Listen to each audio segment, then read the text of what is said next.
మాకు పెన్షన్ ఇస్తున్నారండి. మళ్ళీ నమ్మండి జనవరి 1కి మళ్ళీ 3000 చేస్తానని అన్నారండి. 2 సార్లు జగన్ గారు నెగ్గుతారని నేను చెప్పానండి నా మనస్సాక్షిగా. ఆ ప్రభు సాక్షిగా మళ్ళీ ఎవరు ఓడిపించరండి. అలాగే లేదండి. పవన్ కళ్యాణ్ గారు ఒక గ్లాస్ అండి, టీ గ్లాసు 100 మంది అయితేనే టీ అవుతుందండి. అది ఒక్క గ్లాస్ తాగితే టీ అవుతుందండి. అది ఏమండి 100 మంది అయితే టీ అవుతుంది. అది ఒక్క గ్లాస్ తాగితే టీ అవుతుందండి.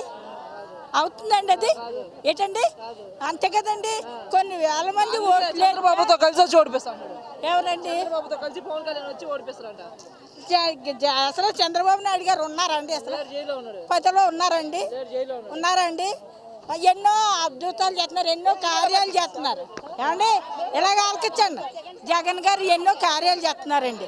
మాకేదో న్యాయం చేయాలని మా పొలం విషయంలోనండి మాకు అన్యాయం జరిగిందండి. జగన్ గారు మాకు రావేశ్వరపేటలో పొలం ఉందండి. మాకు ఆ పొలం విషయంలోనండి రావేశ్వరపేట ప్రెసిడెంట్ మమ్మల్ని మోసం చేసాడండి. ఆ ప్రెసిడెంట్కి బుద్ధి చెప్పి మాకు న్యాయం తీర్చాలని జగన్ గారిని కోరుకుంటున్నానండి. అది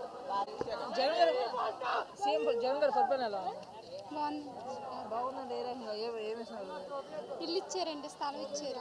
స్థలాలు వాళ్ళకే ఇస్తున్నారంట, అందరికి ఇవ్వట్లేదంట కదా? ఇచ్చారండి, ఎవరికి ఇవ్వలేదండి, అందరికీ ఇచ్చారండి.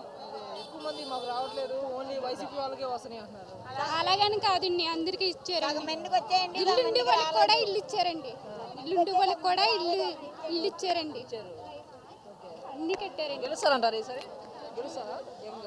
గెలుస్తారండి. పవన్ కళ్యాణ్ చంద్రబాబు ఎట్లయినా ఓడిపిస్తామంటున్నారు కదా? తల పక్కకి వెళ్ళిపోతారండి. ఈయన గెలుస్తారండి, జగనే గెలుస్తారండి. పథకాలు తీసుకున్న వాళ్ళందరూ ఓట్లు వేస్తారని గ్యారెంటీ లేదు కదా? ఎందుకు వేయరండి? వేస్తారండి. ఈ స్థలం తీసుకుంటే వాళ్ళు వేరేంటండి, ఎందుకు వేయరండి? వేస్తారండి. అలాగే రాష్ట్రాన్ని అంతా దోచేస్తున్నారు జగన్. రేట్లన్నీ పెంచేసి పేదలకు 10 రూపాయలు ఇచ్చి 100 రూపాయలు దోచేస్తున్నారు అంటున్నారు కదా?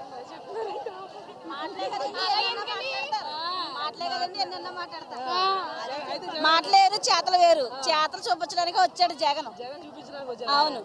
మరి ఒక రాష్ట్ర ముఖ్యమంత్రిని పట్టుకొని పవన్ కళ్యాణ్ జగన్ ఎంత, జగన్ స్థాయి ఎంత? ఆడు కుక్కలు అలా పెరుగుతూ ఉంటాయి. సింహం ఇది సింగల్గా వస్తుంది.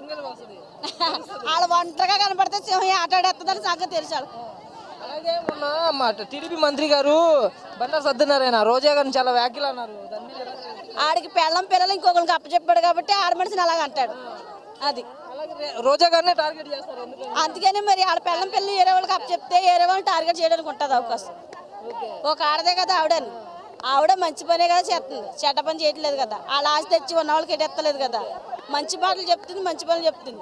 మనకి ఇష్టమైతే ఎంకరేజ్ చేయాలి, లేకపోతే పక్క దొరికిపోవాలి. అంతవరకునే గ్యారంటీగాను. ఇంటికి ఒక ఓటు వచ్చినా చాలు. ఇంటికి ఒక ఓటు అంతే. ఇంటికి ఒక ఓటు.